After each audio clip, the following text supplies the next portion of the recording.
गरियाबंद में कुल्हाड़ी लेकर युवक ने मचाया खूनी तांडव और साथ ही ग्रामीण की हत्या की है। एक अन्य घायल बताया जा रहा है।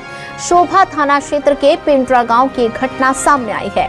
वारदात के बाद आरोपी घर में छिपा। आरोपी युवक का नाम हीरा बताया जा रहा है। कुल्हाड़ी लेकर घर में छिपे आरोपी को पकड़ने पहुंची पुलिस और आरोपी को नियंत्रित करने में पुलिस जुटी हुई है।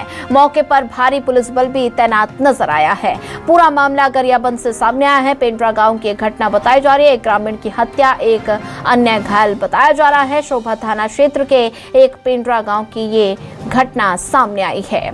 वारदात के बाद आरोपी घर में छिपा और पुलिस ने आरोपी को गिरफ्तार कर लिया है। आरोपी का नाम हीरा बताया जा रहा है और साथ ही आरोपी युवक को फिलहाल पुलिस ने गिरफ्तार कर लिया। कुल्हाड़ी लेकर युवक का तांडव देखने को मिला और इस दौरान एक ग्रामीण की हत्या कर दी गई है और एक अन्य घायल बताया जा रहा है। वारदात के बाद आरोपी घर में छिपा। ये बड़ा अपडेट आपको बता रहे हैं। मौके पर भारी पुलिस बल तैनात नजर आया है और इसी पर ज्यादा जानकारी साझा करने के लिए हमारे साथ संवाददाता पुरुषोत्तम पात्रा जुड़ चुके हैं। पुरुषोत्तम, गरियाबंद में कुल्हाड़ी लेकर युवक का तांडव देखने को मिला, जिसमें एक ग्रामीण की हत्या और एक अन्य घायल बताया जा रहा है और मौके पर पुलिस बल भी तैनात नजर आ रहा है। क्या कुछ अब तक कड़ा एक्शन देखने को मिला? देखिए, पूरा मामला जो है शोभा थाना क्षेत्र के पिंडरा गांव का है। सुबह किसी को समझ में नहीं आया कि आखिर क्या हुआ।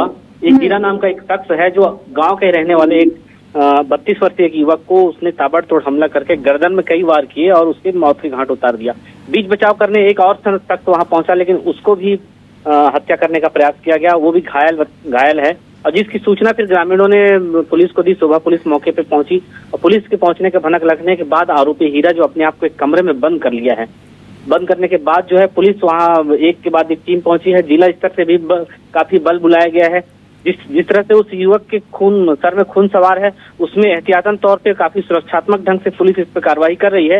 हालांकि अब भी अपने आप को कमरे में आरोपी जो बंद कर लिया है, उस आरोपी को बचाने के साथ, आरोपी को सुरक्षित निकालने, गिरफ्तार करने के साथ साथ जो है अन्य किसी और को भी नुकसान न पहुंचे, इस बात को ध्यान में रखते हुए पुलिस जो है एहतियातन बरत रही है। ग्रामीणों को भी भीड़ बढ़ गई थी जिसे खदेड़ा गया है और पुलिस जो है उस आरोपी को पकड़ने के लिए घेराबंदी शुरू कर दी है। अब आरोपी गिरफ्तार होने के बाद ही पता चल पाएगा कि मामला किस तरह से था, क्या उनके साथ कोई आपसी रंजिश का मामला था या किसी प्रकार का और है। लेकिन जो प्रथम दृष्टया जो जानकारी सामने आ रही है वो कि आपसी रंजिश का मामला बताया जा रहा है और युवक जो है नशे में बताया जा रहा है, जिसके बाद जो है ये वारदात हुआ है। अधिकृत जानकारी जो पुलिस अब तक जारी नहीं की है, क्योंकि आरोपी को पकड़ने के लिए अभी मशक्कत पुलिस कर रही है। आरोपी पकड़ाने के बाद ही पुलिस और ज्यादा कुछ डिटेल बता पाएगी। जी के जाए तो जैसा कि आपने जिक्र किया कि अभी आरोपी घर के अंदर आरोपी ने अपने आप को बंद कर लिया है। पुलिस बल मौके पर तैनात नजर आ रहा है, लेकिन ऐसे में इसके पीछे की वजह क्या कुछ निकलकर सामने आई है? क्योंकि एक एक की हत्या कर दी गई है और एक फिलहाल घायल बताया जा रहा है, तो ऐसे क्या वजह रही कि युवक ने कुल्हाड़ी से ताबड़तोड़ वार कर दिया? तो प्रथम जो है प्राइमरी तौर पे आरोपी को किसी तरह से उसको पकड़ना पुलिस का काम है, जो कि पकड़ने के लिए इतनी मशक्कत उठानी पड़ रही है। उनकी गिरफ्तारी के बाद ये पता चल पाएगा कि वास्तविक कारण क्या है। लेकिन दो बातें सामने आ रही है कि एक आरोपी जो है मानसिक रोग से विक्षिप्त भी था, ये भी बताया जा रहा है। दूसरी बात ये भी कहा जा रहा है कि नशे में था। लेकिन जब तक ये आरोपी पकड़ में नहीं आएगा तब तक किसी को समझ में नहीं आएगा, क्योंकि जो पिंडरा गांव में सुबह से लोग खेती किसानी गए हुए थे, सुबह से लोग बाहर थे, तो ज्यादा कुछ जानकारी या तो डर के मारे नहीं दे रहे हैं या जानबूझकर नहीं देना चाह रहे हैं ग्रामीण। लेकिन पूरे मामला में पटाक्षेप जो है बहुत जल्दी होने की उम्मीद है, क्योंकि मौके पे एसडीओपी भी वहां पहुंच चुके हैं और भारी पुलिस बल भी पहुंची हुई है। जी ठीक है पुरुषोत्तम, बात की जाए जो व्यक्ति घायल है फिलहाल उसकी क्या कुछ स्थिति नजर आ रही है? क्या उस व्यक्ति से बात हो पाई है कि किस वजह से उस पर वार किया गया है? घायल व्यक्ति की तरफ से कोई प्रतिक्रिया?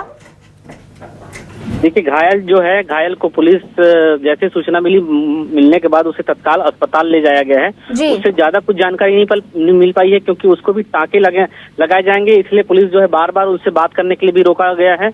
उससे मिलने नहीं दिया गया है, लेकिन उसका उपचार जो है मैनपुर में चल रहा है। और ये बताया जाता है कि जो आरोपी युवक और मृतक के बीच ही की रंजिश की बात थी। ये तीसरा व्यक्ति था जिसको किसी प्रकार का मतलब नहीं था, लेकिन वो वारदात देखते हुए उसको बचाने की कोशिश किया था और इस बचाने की कोशिश में ये भी घायल हुआ है। तो ठीक है, ठीक है पुरुषोत्तम, आप नजर बना के रखिए, आगे भी आपसे अपडेट लेते रहेंगे।